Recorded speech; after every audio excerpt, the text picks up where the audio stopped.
suite. Mais je pense que ce qui est important, c'est déjà de construire son discours, hein, sur la base de vos résultats. Et la première question quand vous construisez cela, c'est de savoir à qui on s'adresse, hein. Ça peut être différentes choses, ça peut être à des enseignants, hein, premier point. Deuxième point, ça peut être à des collègues ou par exemple à un grand public, hein. Donc, par exemple, les enseignants. Dans ce cas-là, les enseignants ne connaissent pas forcément le sujet. Donc, on peut imaginer qu'on a quelque chose, une introduction qui est assez générale.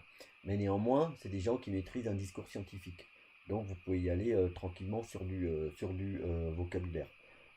Pour ce qui est des collègues, par exemple les collègues ou un chef à qui vous devez présenter des résultats, là vous allez vous passer d'une introduction sur l'entreprise, d'une introduction sur la question posée en rentrant dans les détails, puisque c'est des gens qui connaissent a priori la problématique. Et si c'est le grand public, là c'est peut-être finalement, peut-être même le plus compliqué, puisque dans ce cas-là, vous allez devoir adapter le vocabulaire au niveau de l'audience, hein. Si c'est des enfants, si c'est des adultes, etc., on n'a peut-être pas le même vocabulaire, en tout cas scientifique, pour parler finalement de la même chose. Donc ça, c'est la grosse question. Donc a priori là, à qui vous vous adressez, il y aura un jury. Donc ce sera des enseignants de l'UHA, des enseignants-chercheurs de l'UHA. Donc a priori qui maîtrisent le sujet, mais qui ne le connaissent, enfin le discours scientifique, mais qui ne connaissent pas nécessairement le sujet. Alors, pour la suite, pareil, j'ai trouvé une vidéo. Alors, elle est assez austère finalement, mais je crois que ça fait au total 20 minutes, les deux, hein, les deux ensemble, où finalement la personne décrit comment construire et articuler le discours sur la base de ces quatre points-là. Mais je dirais que vous, ce qui est important, c'est, je pense, c'est de commencer par la conclusion, hein. Finalement, on a toujours la seule chose qu'on a finalement à l'issue d'un stage, c'est savoir si on a réussi à répondre à la question qui était initialement posée. Alors cette question initialement posée, c'est peut-être pas, elle a peut-être changé au fur et à mesure du, euh, du stage, hein, en fonction des résultats, de choses qui ne fonctionnaient pas, etc.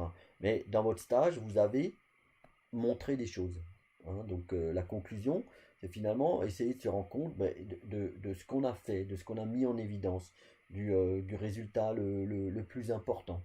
Ok.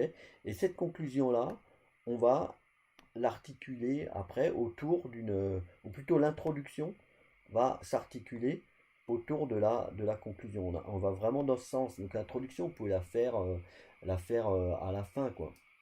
Et poser finalement cette question, ok, question ou objectif, quoi. Question à laquelle vous répondez dans la conclusion. Est-ce que j'ai réussi à répondre à la question? Oui, dans quelle mesure, etc. Ok. Et cette question, elle peut être assez simple, assez technique, mais finalement, si vous réfléchissez bien, par exemple, vous avez dû vérifier les propriétés d'un matériau, ok,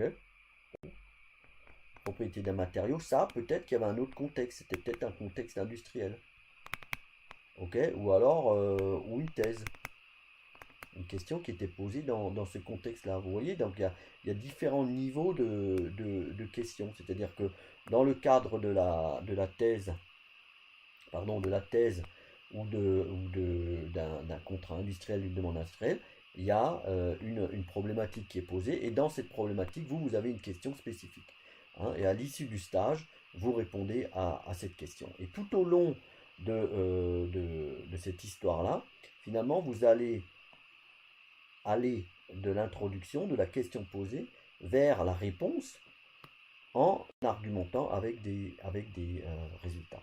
Donc comme dit, si vous voulez vraiment structurer, vous pouvez peut-être regarder ces deux vidéos-là, ici, voire même en trouver d'autres qui expliquent comment structurer le discours.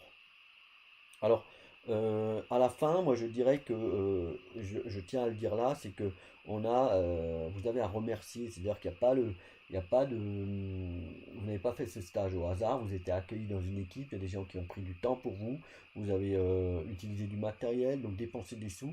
Il y a des remerciements, alors ça peut être dans le sens hiérarchique, jusqu'à la personne qui dirige le labo ou l'équipe dans l'entreprise. Mais dans les remerciements ou dans l'introduction ou dans votre page de garde, ce qu'il faut, c'est citer l'entreprise ou le labo qui vous a accueilli, et ceci souvent en mettant des logos. Et là, je tiens à faire une remarque, qu'un logo, ça a coûté des sous, comme dirait l'autre, ça coûte un bras, et le logo se respecte, la typographie se respecte, c'est-à-dire que vous n'avez pas à déformer les logos. Ça, c'est quelque chose d'important. Regardez bien la forme, et quand vous avez copié la forme du logo, vous respectez cette forme-là et vous ne remettez pas en forme. Même quand vous changez de format de diapo, etc., vérifiez que le format du logo n'est pas changé.